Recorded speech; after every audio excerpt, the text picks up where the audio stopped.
bầu trời rộng lớn ơi, có nghe chăng tiếng em gọi?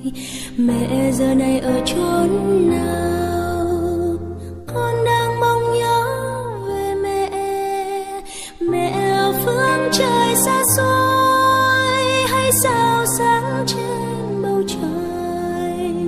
Mẹ dịu hiền về với con nhé, con nhớ mẹ. Lời nguyện cầu từ chốn xa, mong ước con yên bình. Mẹ thật hiền tựa nắng mai ấm ôm con tháng ngày. Mẹ giờ này ở chốn rất xa, trong mơ con đã thấy mẹ. Mẹ dịu dàng hát khúc ca, sao con thấy mẹ buồn? Nhìn cánh đồng xa xanh, con nhớ về mẹ.